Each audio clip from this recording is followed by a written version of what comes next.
Hello friends, welcome to the fourth and final installment of the Art of Budgeting. Today we'll look at what it takes to help you stick to the budget. Those two ingredients are tracking your budget and reviewing your budget. It's based on a verse found in Proverbs chapter 27 verse 23. The Bible says, "Know your sheep by name, carefully attend to your flocks, and don't take them for granted. Possessions don't last forever, And I'm reading from the Message. So let's get to it. Why is tracking your budget important? Tracking your budget actually helps you to know when to stop spending. Many of us run out of money before we run out of money. So tracking actually assists you to stretch your money to last you until the end of the month, so that you have more money at the end of your month. But tracking also assists you to course correct. There are many times when our spending gets us off the rail. Now tracking assists you to get back on course. Let me give you an example. Let's say you were budgeted to spend 3,000 rands on food this week, and you are planning to spend 1,000 rands in a week or two on clothing. Lo and behold, at the end of this week, you realize that you didn't spend 3,000 rands, you ended up spending 3,200 rands. Tracking, sitting down at the end of the week and looking at how much I've spent and how much I'm left with, actually assists you to realize that I've overspent 200 rands on the essentials called food, and therefore I'm going to redirect and course correct on my clothing. I'm not going to spend 1,000 rands anymore. I will now spend 800 rands. And that's what tracking helps you with. Tracking also helps you when emergencies come up to be able to redirect your budget, to rearrange and reprioritize, and rather respond to emergencies, especially when you don't have an emergency fund, which we'll talk about in the next session. When you don't have an emergency fund, tracking assists you to say, you know what, I'm going to postpone the future expenses so that I can respond to the emergency that has come up. Tracking also helps you to see your patterns, your spending patterns. Do you spend more at the start of the month, at the end of the month, than you spend at the start of the month, in the middle of the month? Tracking assists you with that. Now my suggestion is that you do your tracking on a weekly basis. And I say this because you don't want to discover at the end of the month that you've run out of money. You want to realize, you want to pick up indicators that I might run out of money quite soon enough. And therefore, I suggest that you sit down on a weekly basis with your spouse, with your family, with whoever depends on your money. That you sit down and you go through this.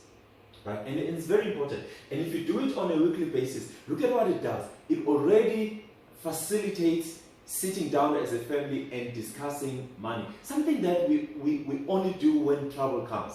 But it also assists you. So for example, you sit down at the end of week one. So you could choose a day, you could choose a Sunday and say, on a Sunday afternoon, after we've had our 7 colors, we're going to sit down and review our spending and review our budget and track our budget. How have we been doing in the last week? It also assists us to plan on what we're going to do in the following week, given the amount of money that remains. So I'm then suggesting that you add these columns on your spending. You say week 1, week 2, week 3, week 4, week 5. Sometimes a month has more than 4 weeks, so I'm adding the 5th week. So look at this. Most of us spend a lot of our money in the first week simply because that's when our debit orders run. But also in the following week, you may find yourself having to pour some petrol, pay for some gardening, or for example, some groceries, for example, your fruits and veggies. You don't buy all of those at the start of the month. I used to do that. My wife assisted me that, well, they need to be fresh, so let's do it on a weekly basis. So that's what you do. So you're tracking it. But towards the end, we've got a column that tells us how much money we have remaining. So for example, if we've spent everything around our gardening, for example, if you spend all of our gardening, then we know we no longer have money for gardening.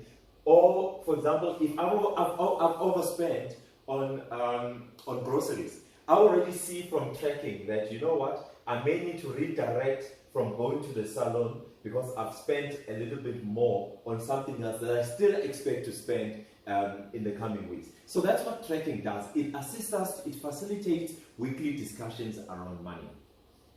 So, how do we then track? And it's a very important thing. Yes, we know we must track, but how do we do it? There are 2 ways of doing it. You could do it in an automatic way, or you could do it manually. Let me talk about manually tracking your budget. So the manual way of tracking your budget, obviously it's cumbersome. It takes up a lot of energy, it takes up a lot of time, but it is better than not tracking your spending.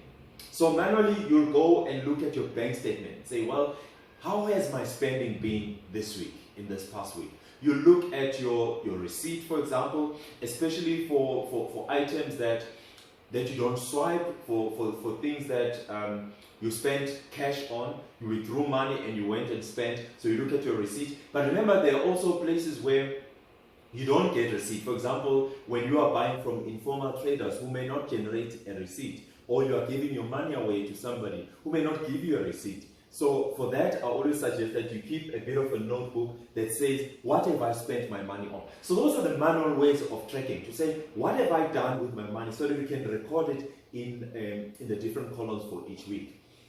The other automatic way, of tracking your budget, there are many apps that are out there that assist us to track our budget. And these apps, they've become very, very smart apps for budgeting, where you are able to link your bank account. You are linking your for example, they are linked to the retail stores, they are linked to your rewards program, and that way, automatically, as you spend your money, it updates your budget.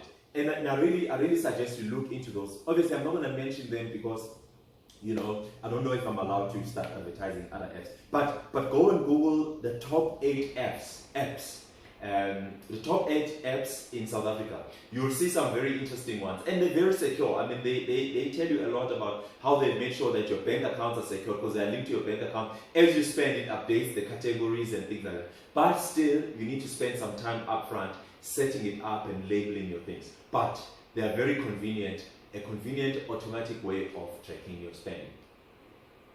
It's very, very important that obviously we do the weekly tracking and we have weekly discussions with those we share our finances with your spouse, with your partner, with your children, so that they know this is how the spending happens. It really facilitates a discussion, financial education, financial discussion, and it creates new habits in the home.